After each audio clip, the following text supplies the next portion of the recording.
नमस्कार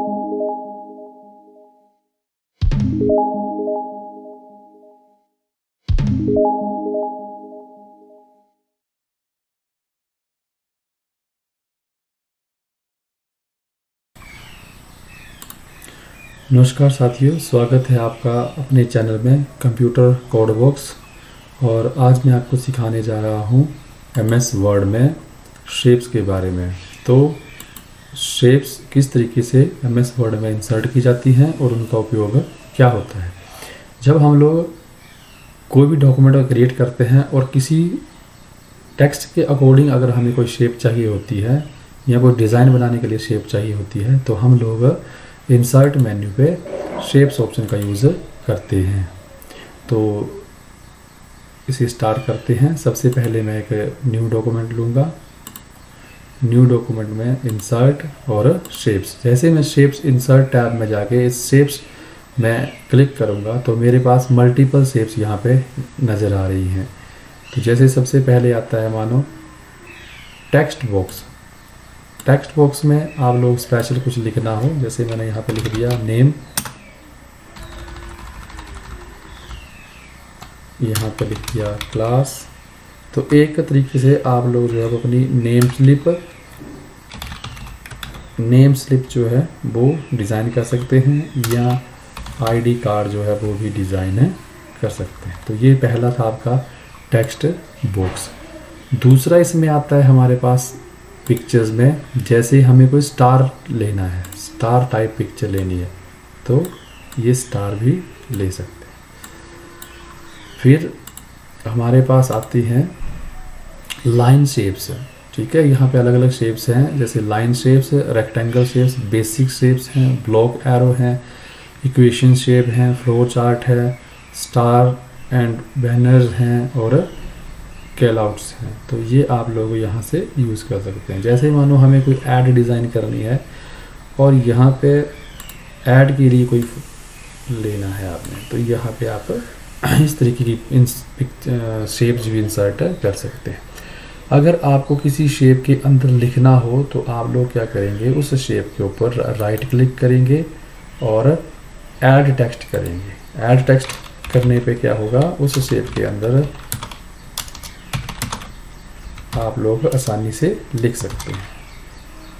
जैसे यहाँ पे मानो मैंने लिख दिया कि डिस्काउंट 10%। तो इस तरीके से जब कोई ऐड डिज़ाइन करते हैं हम लोग, अगर वर्ड में ही हमें कोई ऐड डिज़ाइन करनी है तो हम लोग जो है वो इन शेप्स का यूज़ कर सकते हैं। इसके साथ अगर हमें मानो फ्लो चार्ट बनाना है, मैं इन शेप्स को डिलीट कर रहा हूँ, सिलेक्ट करेंगे, डिलीट करेंगे, सिलेक्ट करेंगे और डिलीट ऑप्शन पे क्लिक कर देंगे। तो आप लोग इंसर्ट में जाके शेप्स में जाके यहाँ से फ्लो चार्ट भी ले सकते हैं। जैसे बेसिक शेप्स यहाँ पे दी गई हैं फ्लो चार्ट की, जैसे इनपुट के लिए। फिर आपने यहाँ पे इंसर्ट में एरो ले लिया, ठीक है। या फिर मैं आपको सिंपल तरीके से बताता हूँ कि हमने यहाँ पे क्या किया कि इंसर्ट में जाके 3 शेप्स ले ली। एक शेप इंसर्ट की, इसको आपने कॉपी किया और पेस्ट कर दिया। फिर से सिलेक्ट किया, होम पे जाके कॉपी किया और पेस्ट कर दिया। अब यहाँ पे हमने लिख दिया राइट क्लिक करना है आपने माउस का और उसके बाद ऐड टेक्स्ट लिखना है। यहाँ पे आपने लिख दिया input, right click, add text, यहाँ पे लिख दिया आपने प्रोसेस और इसमें राइट क्लिक करके आपने लिख दिया आउटपुट। अब हमें इनपुट के नीचे जो है वो मानो इनपुट डिवाइसेस एक्सप्लेन करने हैं, ठीक है। ये वैसे प्रोसेसिंग बताई मैंने कि कंप्यूटर में जो इनपुट किया जाता है प्रोसेसिंग होती है और आउटपुट होती है। तो इसी तरीके से आगे मुझे इसको शेप्स के थ्रू बताना है। जैसे रेक्टेंगल शेप मैंने यहाँ पे ले लिया कि इनपुट करने के लिए कौन कौन से डिवाइसेस यूज़ किए जाते हैं। तो मैंने फिर से राइट क्लिक, ऐड टेक्स्ट किया, यहाँ पे हमने लिख दिया कीबोर्ड और इसको हमने कॉपी कर लिया, पेस्ट कर दिया। यहाँ पे दूसरे में हमने लिख दिया माउस फिर कॉपी किया, पेस्ट किया, और कंट्रोल के साथ भी आप कर सकते हैं। कंट्रोल के साथ जैसे कंट्रोल की करेंगे, सेलेक्ट करेंगे, कंट्रोल प्रेस करेंगे तो इसकी कॉपी डुप्लीकेट ये खुद हो जाता है। प्रोसेसिंग के लिए हमने मानो यूज़ किया CPU, फिर इसी को कंट्रोल के साथ एरो की को ड्रैग किया, यहाँ पे हमें आ गया मॉनिटर, इसी को हमने क्लिक किया, यहाँ पे हमारे पास मानो आ गया प्रिंटर। इस तरीके से जो है वो हम शेप्स को यूज़ कर सकते हैं। अब बात आती है कि कोई भी शेप अगर आप इंसर्ट करते हो, जैसे मानो यहाँ से मैंने एक शेप इंसर्ट कर ली, तो शेप को इंसर्ट करते ही आपका शेप फॉर्मेट ऑप्शन आती है। शेप फॉर्मेट, इसमें क्या है कि अगर आपको ये कलर चेंज करना है या कलर नहीं चाहिए, खाली स्पेस चाहिए, तो शेप स्टाइल में जाके आप लोग ABC जो लिखा हुआ है कलर आउटलाइन ले सकते हैं। अगर ब्लैक में चाहिए, किसी और कलर में चाहिए, या शेप को अलग कलर में फिल करना है, शेप की आउटलाइन अलग कलर में देनी है, शेप के ऊपर इफ़ेक्ट डालने हैं जो कि हमने पिक्चर के ऊपर भी सीखे थे, ग्लो, रिफ्लेक्शन, शेडो, जो इफ़ेक्ट आप डालना चाहते हो वो आप यूज़ कर सकते हैं।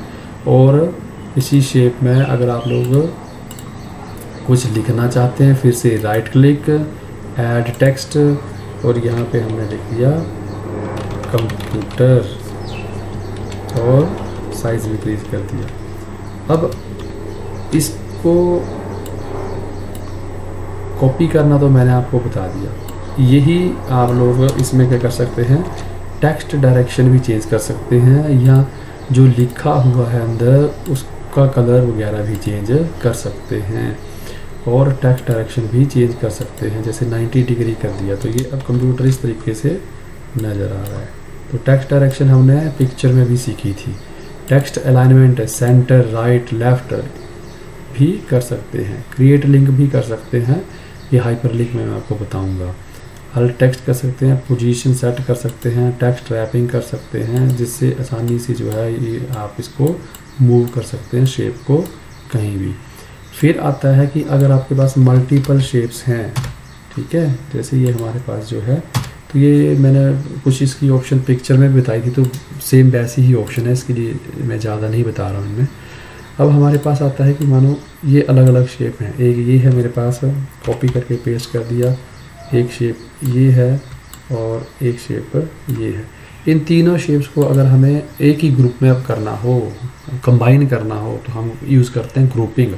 इसके लिए मैंने आपको पहली शेप को सिलेक्ट किया, कंट्रोल की को प्रेस करना है, दूसरी शेप को सिलेक्ट करना है, तीसरी शेप को सिलेक्ट करना है।